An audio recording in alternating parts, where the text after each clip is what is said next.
औरंगजेब की मृत्यु के बाद विशाल मुगल साम्राज्य का पतन आरंभ हो गया।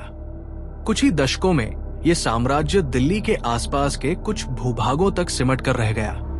औरंगजेब की मौत के बाद लगभग अगले 150 वर्षों तक भारत में असुरक्षा और अशांति का माहौल बना रहा। मुगल घराने में सत्ता के वर्चस्व के लिए निरंतर संघर्ष चलता रहा और उत्तरवर्ती सम्राटों की घियाशी प्रवृत्ति भी मुगल युग के विघटन का एक बड़ा कारण बनी। साम्राज्य की शक्ति धीरे धीरे कमजोर होती चली गई और केंद्रीय सत्ता का प्रभाव कम होने लगा।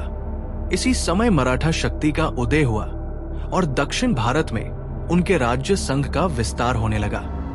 मराठा शासक हिंदू पद पातशाही की स्थापना के लिए कृत संकल्प थे और उन्होंने मुगल साम्राज्य की कमजोरी का लाभ उठाया। परिणाम स्वरूप भारत के विभिन्न भागों में अलग अलग शक्तियां उभरने लगी और भारतीय एकता तथा अखंडता को गहरा आघात पहुंचा।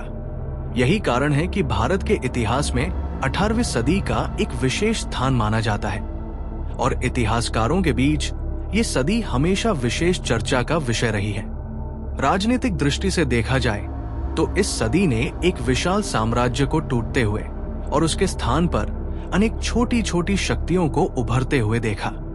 मुगल सत्ता के कमजोर होने पर पहले स्थानीय शासकों ने अपनी शक्ति बढ़ाई और बाद में ईस्ट इंडिया कंपनी ने इस परिस्थिति का पूरा लाभ उठाया। व्यापार के बहाने भारत में आई ईस्ट इंडिया कंपनी धीरे धीरे राजनीतिक शक्ति बनती चली गई और उसने भारत के अनेक भागों पर अपना अधिकार स्थापित कर लिया। इस प्रकार 18वीं सदी के दौरान भारत में एक बड़े राजनीतिक परिवर्तन की शुरुआत हुई, जिसने आगे चलकर भारत के इतिहास की दिशा ही बदल दी।